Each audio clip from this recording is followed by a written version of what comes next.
warahmatullahi wabarakatuh. Perkenalkan, kami dari kelompok 2 ingin menjelaskan tentang standar komunikasi data. Sebelum dari itu, izinkan kami memperkenalkan nama. Assalamualaikum warahmatullahi wabarakatuh. Perkenalkan, nama saya Muhammad Fadil Sultan dari kelas 12 TKJ 4. Halo guys, perkenalkan nama saya Fathia Syariatun dari kelas 12 TKJ 4. Halo guys, perkenalkan nama saya Dewi Safitri dari 12 TKJ 4. Halo guys, kenalin nama saya Handi Nur dari 12 TKJ 4. Hai teman-teman, perkenalkan nama saya Aulia Putri dari kelas 12 TKJ 4. Di sini saya akan menjelaskan tentang pengertian standar komunikasi data. Pengertian standar komunikasi data. Protokol adalah sebuah aturan atau standar yang mengatur atau mengizinkan terjadinya hubungan komunikasi dan perpindahan data antara dua atau lebih titik komputer. Protokol dapat diterapkan pada perangkat keras, perangkat lunak, atau kombinasi dari keduanya pada tingkat yang terendah. Protokol mendefinisikan koneksi perangkat keras. Protokol perlu diutamakan pada penggunaan standar teknis untuk menspesifikasi bagaimana membangun komputer atau menghubungkan peralatan perangkat keras. Protokol memiliki banyak variasi di dalam tujuan penggunanya. Kebanyakan protokol memiliki salah satu atau beberapa hal berikut. 1. Melakukan deteksi adanya koneksi fisik atau adanya tindakan komputer atau mesin lainnya. Kedua, metode jabat tangan atau hatching. Yang ketiga, negosiasi berbagai macam karakteristik hubungan. Dan yang keempat, bagaimana mengawali dan mengakhiri suatu pesan. Yang kelima, bagaimana format pesan yang digunakan. Baiklah, saya akan menjelaskan tentang klasifikasi komunikasi data. Sudah saja kita videonya. Let's go. Klasifikasi komunikasi data terbagi atas 4 bagian. Yang pertama, komunikasi audio, yaitu jenis komunikasi yang memungkinkan mengirim dan menerima informasi dalam bentuk suara, contohnya seperti radio, voicemail, dan lain-lain. Yang kedua, komunikasi video, yaitu jenis komunikasi yang memungkinkan mengirim dan menerima informasi dalam bentuk gambar, contohnya big screen atau menampilkan iklan di kota-kota, dan lain-lain. Yang ketiga, komunikasi audio dan video, yaitu komunikasi yang memungkinkan mengirim dan menerima informasi dalam bentuk suara dan gambar sekaligus, contohnya seperti televisi, video call, dan lain-lain. Yang keempat adalah komunikasi data, yaitu komunikasi yang dikirimkan dan diterima berupa data digital, contohnya seperti aplikasi networking pada jaringan komputer. Adapun jenis-jenis komunikasi data yang terbagi atas 2 bagian. Yang pertama, terestrial atau menggunakan media kabel dan nirkabel sebagai aksesnya. Yang kedua, satelit, menggunakan satelit sebagai aksesnya. Adapun elemen-elemen komunikasi data yang terbagi atas 3 bagian. Yang pertama ialah sumber data atau biasa disebut dengan source, yaitu elemen yang bertugas mengirimkan informasi atau data, contohnya seperti telepon, fax, email, dan lain-lain. Yang kedua, media transmisi atau transmission media, yaitu media yang digunakan untuk mengirim data dari sumber ke penerima data. Media transmisi terbagi menjadi 2 bagian. Yang pertama, visit atau kawat tembaga kabel koaksial, kabel serat optik. Yang kedua yaitu non-visit, gelombang elektromagnetik. Elemen ketiga yaitu penerima data atau biasa disebut dengan receiver, yaitu elemen yang bertugas menerima informasi data, contohnya seperti telepon, fax, terminal, dan lain-lain yang dikirimkan ini lewat email. Terima kasih. Di sini saya akan menjelaskan tentang standar umum komunikasi data. Ada 3 standar umum komunikasi data. Yang pertama, standar organisasi. Standar organisasi atau dalam bahasa Inggris Standards Developing Organization (SDO) Ada lagi Standard Setting Organization (SSO), adalah organisasi yang berfungsi utamanya mengembangkan, mengordinasikan, menyebarluaskan, merevisi, mengubah, menerbitkan kembali, menafsirkan, atau menghasilkan standar teknik untuk mengatasi kebutuhan kelompok organisasi yang berpengaruh. Dengan kata lain, organisasi semacam itu bekerja untuk menciptakan keseragaman di seluruh produser, konsumen, lembaga pemerintah, dan pihak terkait lainnya. Mengenai terminologi, spesifikasi produk, misalnya ukuran, termasuk satuan ukuran, protokol, dan banyak lagi. Contohnya seperti aturan standar dalam perangkat satu dengan yang lain walaupun berbeda merek, namun ukuran dan sistem yang ada di perangkat dibuat sama. Contohnya seperti perangkat hard disk, RAM walaupun merek berbeda namun bentuknya hampir sama. 2. OSI. Model OSI, Open System Interconnection, diciptakan oleh International Organization for Standardization (ISO) yang menyediakan kerangka logika, struktur bagaimana proses komunikasi data berinteraksi melalui jaringan. Secara umum, fungsi dan penjelasan masing-masing layar adalah sebagai berikut, yaitu ada 7. Yang pertama, physical layer. Untuk mendefinisikan media transmisi jaringan, sinkronisasi, bit arsitektur jaringan seperti Ethernet, topologi jaringan, dan pengabelan. Yang kedua, data link layer. Untuk menentukan bagaimana bit-bit data dikelompokkan menjadi format yang disebut sebagai frame. Yang ketiga, network layer.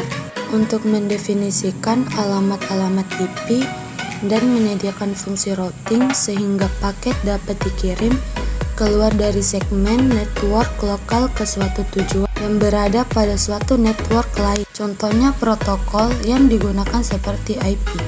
Yang keempat, transport layer. Untuk memecah data ke dalam paket-paket data serta memberikan nomor urut ke paket-paket tersebut sehingga dapat disusun kembali pada sisi tujuan setelah diterima. Untuk mendefinisikan bagaimana koneksi dapat dimulai, dipelihara, atau diakhiri. Beberapa protokol pada layar ini, NetBIOS, suatu session interface, dan protokol dikembangkan oleh IBM yang menyediakan layangan ke layar presentation dan layar application NetBIOS. Yang keenam, presentation layer. Untuk mentranslasikan data yang hendak ditransmisikan oleh aplikasi ke dalam format yang dapat ditransmisikan melalui jaringan. Yang ketujuh, application layer. Sebagai antarmuka dengan aplikasi dengan fungsi nasionalitas, jaringan mengatur bagaimana aplikasi dapat mengakses jaringan dan kemudian membuat pesan-pesan kesalahan. Yang ketiga, internet standar. Dalam teknik jaringan komputer, standar internet atau biasa disingkat STD adalah spesifikasi normatif teknologi atau metodologi yang berlaku ke internet. Standar internet diciptakan dan diterbitkan oleh Internet Engineering Task Force (IETF). Internet Engineering Task Force merupakan organisasi paling teratas yang berfungsi untuk mempromosikan internet dan menyetujui protokol-protokol yang akan digunakan sebagai standar protokol di internet dan bertanggung jawab dalam teknologi internet working beserta aplikasi-aplikasinya. Nah, materi selanjutnya yaitu jenis-jenis komunikasi data berdasarkan cara pengiriman datanya. Komunikasi data berdasarkan cara pengiriman datanya terbagi menjadi dua, yaitu komunikasi data simplex dan komunikasi data duplex. Komunikasi data simplex adalah komunikasi satu arah di mana pengirim dan penerima informasi tidak dapat menjalin komunikasi yang berkesinambungan melalui media yang sama. Artinya, pada komunikasi ini, sinyal-sinyal dikirim hanya satu arah saja dalam waktu yang bersamaan. Karena melalui satu arah, komunikasi ini terjadi secara interaktif. Informasi hanya disampaikan melalui satu titik saja atau tidak bisa merespon kembali kepada pengirim atau sumber dari informasi tersebut. Biasanya metode simplex ini dimanfaatkan oleh teknologi seperti televisi dan radio. Konsep ini bisa diterapkan pada metode broadcasting, penyiaran televisi dan radio, di mana satu sumber memberikan informasi kepada pendengar atau penonton saja.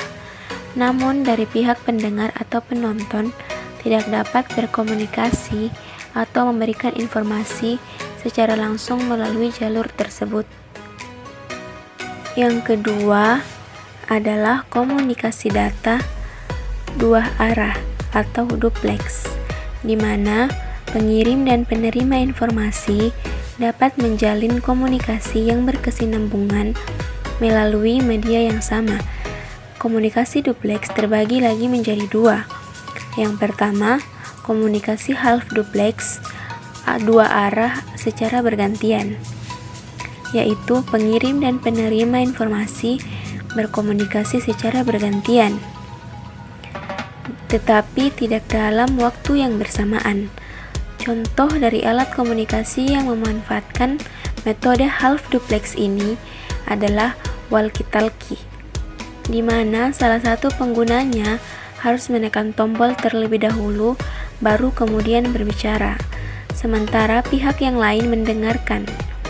Yang kedua adalah full duplex, di mana pengirim dan penerima informasi dapat berkomunikasi secara bersamaan. Maksudnya, metode ini memungkinkan komunikasi antar kedua belah pihak dapat saling berbagi informasi secara interaktif dan dalam waktu yang bersamaan. Alat komunikasi yang menggunakan metode ini adalah telepon, handphone, dan sebagainya. Umumnya, alat yang memanfaatkan metode komunikasi ini menggunakan dua jalur komunikasi.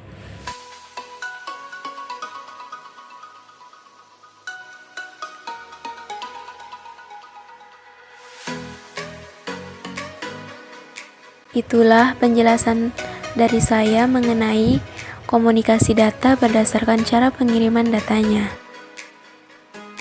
Selanjutnya, saya akan membawakan materi tentang cara kerja komunikasi data. Baik teman-teman, di sini ada komputer sebagai sumber data, modem pengirim sebagai transmitter, jaringan telepon sebagai sistem transmisi, modem penerima sebagai receiver, dan server sebagai tujuan. Jadi, pertama-tama, komputer mengirim informasi ke modem yang kita gunakan.